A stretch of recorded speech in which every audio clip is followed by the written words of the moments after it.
नबी करीम सल्लल्लाहु अलैहि वसल्लम ने फरमाया तीन कर्ज जायज़ हैं, तीन कर्ज लेने जायज़ हैं। वो कौन से? एक ये है कि एक आदमी जिहाद पर जाना चाहता है, अल्लाह और अल्लाह के रसूल के दुश्मनों के खिलाफ जिहाद के लिए जाना चाहता है, उसके पास कुछ नहीं तो जिहाद के लिए वो कर्ज ले सकता है। अल्लाह करीम ऐसे कर्ज में उसकी मदद करेगा, कर्ज जल्दी उतर जाएगा। अगर वो शहीद हो गया तो रब्बे कायनात क़यामत के दिन उसके कर्ज खाहू को खुद राजी करके उसको बरी करा देगा। एक कर्ज ये है। दूसरा कर्ज कौन सा है?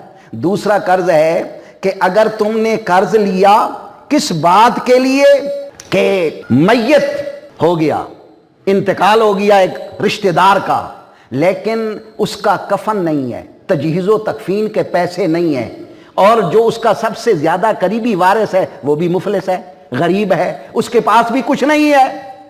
तो चुनाचे सरकार फरमाते हैं कि ऐसे वक्त कर्ज लो और इस कर्ज में भी रब्बे कायनात तुम्हारी मदद करेगा, कर्ज जल्दी उतर जाएगा।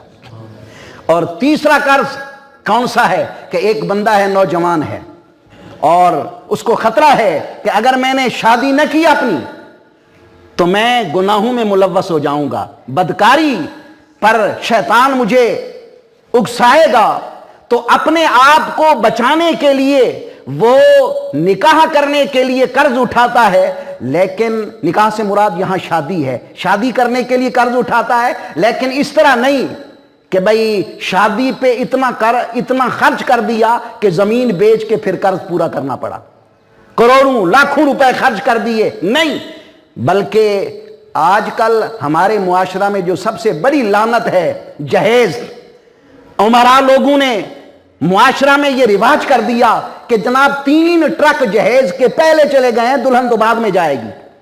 हम बातें करके उसके फख्र की, उसके रिया की, उसके सुना की बातें कर करके हम उसे उछालते हैं। दूसरे लोग भी कहते हैं भाई हम अपनी बच्ची की शादी कैसे करेंगे, हमारे पास तो आधे ट्रक का सामान भी नहीं है। यह इंतहाई जालिम है, और ऐसे लोगों से क़यामत के दिन रब्बे कायनात सवाल करेगा तुमने ये गलत रस्में क्यों डाली और मुआशरे के अमन को क्यों बिगाड़ दिया। चुनाचे उस निकाह के लिए जो जायज खर्चे हैं, जायज अखराजात करने के लिए कर्ज उठाता है, तो ऐसे कर्ज में भी रब्बे कायनात मदद फरमाता है और कर्ज जल्दी अदा हो जाता है। ये 3 कर्जे तो हैं जायज। बाकी तमाम कर्जे बगैर जरूरत के लेने वो मेरे आका अलैहिस्सलातु वस्सलाम ने मना फरमाया। किस हद तक मना फरमाया वो भी मैं आपको हदीस पाक से अर्ज करता हूं। सरकार दो आलम ने ये वईदें और ये इताब क्यों फरमाए, यहां तक कि सरकार के एक सहाबी, मिशकात शरीफ में हदीस पाक मौजूद है कि एक सरकार के पास एक जनाजा लाया गया। सरकार अलैहिस्सलातु वस्सलाम की बारगाह में अर्ज किया गया हुजूर उसकी नमाज जनाजा पढ़ानी है। सरकार ने फरमाया कि ऐ साहबा तुम्हारे इस साथी ने कोई कर्ज तो नहीं छोड़ा, इस पर कोई कर्ज तो नहीं है? साहबा ने अर्ज किया जी हुजूर इस पर कर्ज है। तो फिर सरकार ने फरमाया क्या इसने कोई ऐसा तरका छोड़ा है जिससे इसका कर्ज पूरा हो जाएगा? अर्ज की या रसूलल्लाह इसने छोड़ा है, 3 दिरहम है या 3 दीनार हैं। तो फिर सरकार ने उसकी नमाज जनाजा पढ़ाई। और दूसरी हदीस पाक में आता है कि एक मैयत लाई गई, सरकार ने फरमाया क्या तुम्हारे साहब पर कोई कर्ज है? साहबा ने अर्ज किया जी या रसूलल्लाह कर्ज तो है। आपने फरमाया कि भाई इसने कोई तरका छोड़ा है जिससे कर्ज पूरा हो जाए?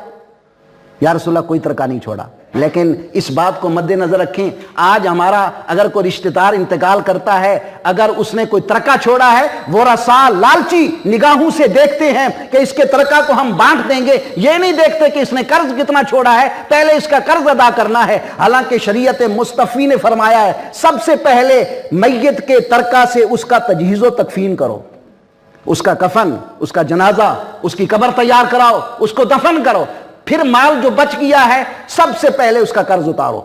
अगर तमाम माल कर्ज में चला गया है तो वो रसा को कोई हिस्सा नहीं मिलेगा शरई तौर पर। अगर कर्ज अदा करने के बाद भी कुछ हिस्सा बच गया है, तीसरा हक है वसीयत का। अगर उस मरने वाले ने कोई जायज वसीयत की है, मसलन उसने कहा जी मेरा इतना पैसा मस्जिद में दे देना, इतना पैसा फलां मदरसे को दे देना, अब वो उतना पैसा नहीं देंगे जितना कर्ज के बाद पैसा बचा है। मसलन 3000 रुपया बचा है, اب اس کی وصیت تیسرے حصے میں جاری ہوگی، صرف 1000 دیں گے مسجد کو جس کے لیے اس نے وصیت کی ہے، باقی 2000 ورثاء میں تقسیم کریں گے۔